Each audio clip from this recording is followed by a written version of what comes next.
how the country has got to this particular point. So I suppose the discussion today should focus on how we go forward, what the change that we require, and how we achieve that change.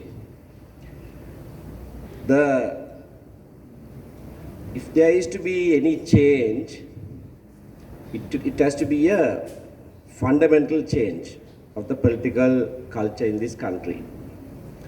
Without that, just applying a plaster to something and then mending something else will not bring about that change.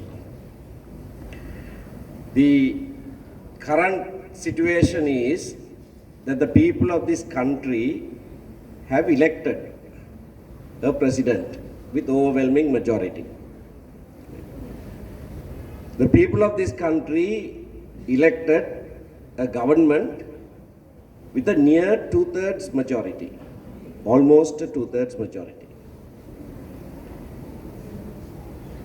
Now, within 2 years of that happening, the whole country has turned around and want them to step down and wants a system change. So how did that happen? When they voted in November 2019 and in August 2020, were they not aware of this rotten political system?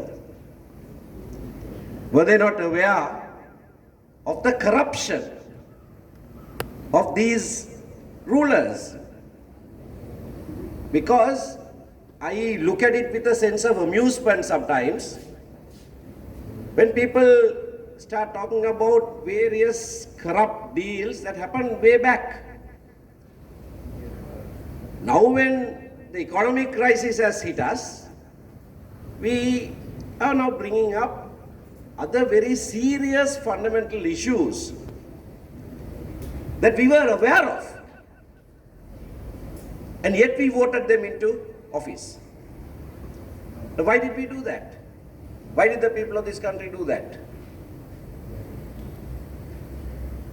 I think I am entitled to ask this question. I asked this question in April from Jaffna. You know, Golfes Aragalaya didn't start in April this year. Golfes Aragalaya started exactly 66 years ago on the 5th of July 1956, when the Official Languages Act was passed in this country, when equality was denied, when Sinhala was made the only official language. The party that I represent, the leaders of that party, ITAK, came and sat in Golfes. They did a satyagraha. They were beaten up, thrown into Bera Lake. One MP, Amadalingam, head was cracked. He walked into Parliament, which was just there. And he was ridiculed by the Prime Minister Bandaranaike, saying, honorable wounds of war. No one stood with us. All of these voices that are now raised in the country were not raised. No one thought that that was an injustice. So I have a right to ask, where were these people then? When blatantly equal status was denied, that is fundamental to any country that is to be ruled by the principles of democracy. Blatantly violated. No one stood with us. So I think one of the fundamental problems in this country is majoritarianism and racism. Were we not aware that Gotabaya Rajapaksa was a racist when we elected him to office? Why is that only when our stomach is empty, when our gas cylinder is empty, when our petrol tanks are empty, that we think he's a racist? Now we say Jativadepa. So what were you doing when you elected him to office? Were you not aware of his character? So I'm actually voicing the questions that are being asked from our constituency. They are rather reluctant to join. We are trying to encourage them to join. We are saying, no, this is a new generation. I can see that. I am telling them this is a new generation that wants to have everyone equal in this country. And they are genuine. I have met many of them. And we must strengthen their hand. But they are rather cynical, and you can't blame them for that. You can't blame them for that. So it's up to us to show that we are genuine in this, that this struggle will not end when we have enough to eat and gas to cook and prices come down. They are suspicious that then the country will go back to its racist ways.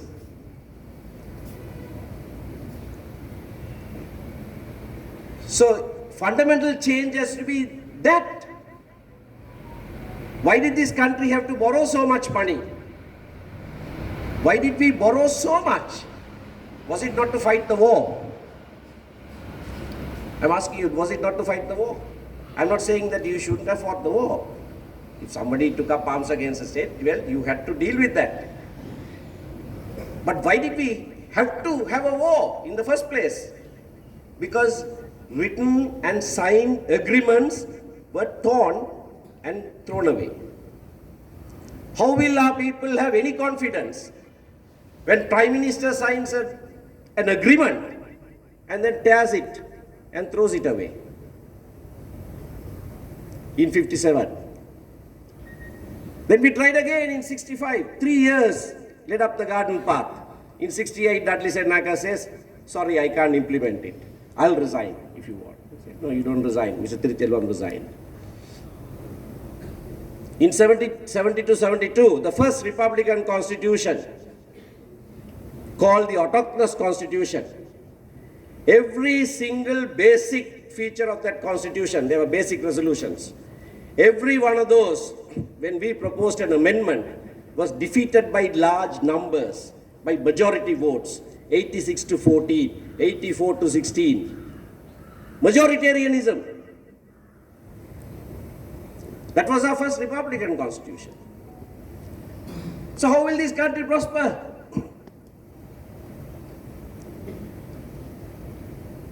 And then, because meaningful, peaceful, political negotiations did not succeed, the youth took up arms. Not only the Tamil youth, in 72, 50 years ago, in April 72, even the youth in the south took up arms. There was justification for that. That was crushed. It was crushed again in 88, 89. You are all well aware of that. It was no less brutal when the Northern Rebellion was also crushed. Remember that. A military crushing a rebellion, they don't do it, as they said, with gun in one hand and the UN Charter in the other hand. No, you don't do that. All wars are dirty. There is no just war. There is no clean war anywhere in the world. So, there are mothers on our streets still looking for their sons. They are asking us the question, why are you joining with this? We have been on the streets for so long. Who came and stood with us? These are people we handed over to the military. I myself handed the person over. No answer. Why are you not pursuing that? We have been, but very little support. I don't want to strike a discordant note and go away. By the way, I'm not going away. I'll be here to listen to all the sentiments that I expressed.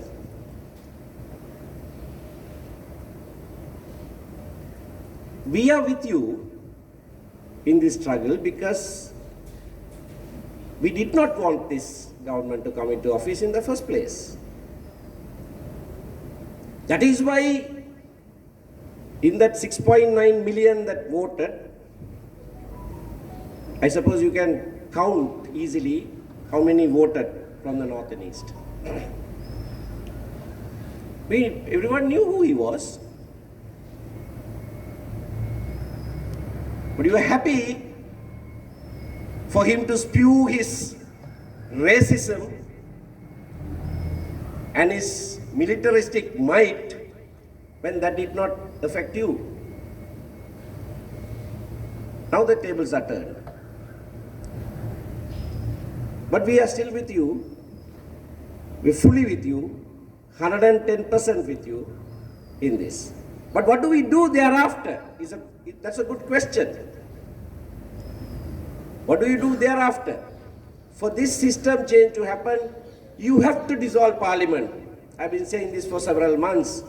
I'm glad now more and more people are saying it. I think JVP also said it from the beginning. You have to dissolve this parliament. Parliament is dissolved anyway. When we go into parliament, we really don't know who is on which side. I have suggested that they rather put chairs in the aisle and sit. We don't know, it's actually dissolved. So make a formal pronouncement and dissolve it. It has no mandate of the people anymore. As much as the president does not have the mandate of the people anymore. So that has to change. And you can't only oust the president and keep the parliament, where the majority is with his party. I mean, there are some people who say they have come across, but when you take a vote, some of them still vote with the government. We can't figure out who is where. Certainly the people of the country can't either. So, desiya visipahama epa කියන එක හොඳ හඬ. විසුරාම. Chase us all out. Push for dissolution of parliament.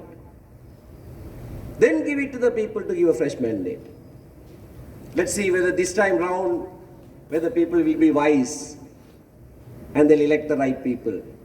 For 75 years, we have not been wise. But now there seems to be an unprecedented turnaround. Catch that moment. Give it to the people to elect their representatives. So I think one important thing that must be pursued is that parliament must be dissolved. President must step down, true. But president steps down, the prime minister acts for the president.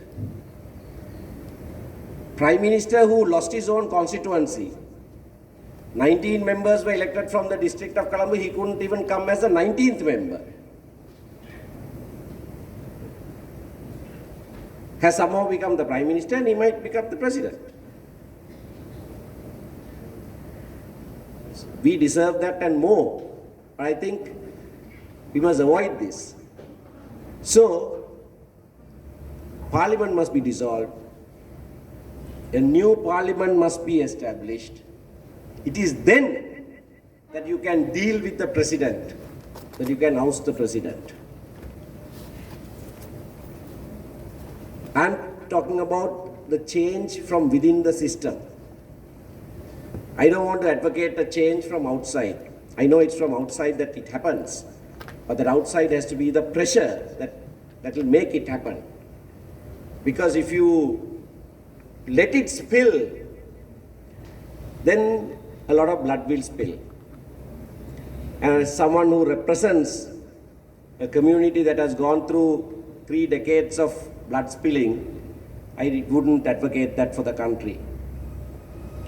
So as much as possible, we must try and work within the system. Of course, the system won't work. It's rotten. So the pressure must be there. Sustained pressure must be there. And through that pressure, we have seen some changes have taken place. And we must make those changes happen within the system. And through that, let's hope we'll see a new Sri Lanka. Thank you.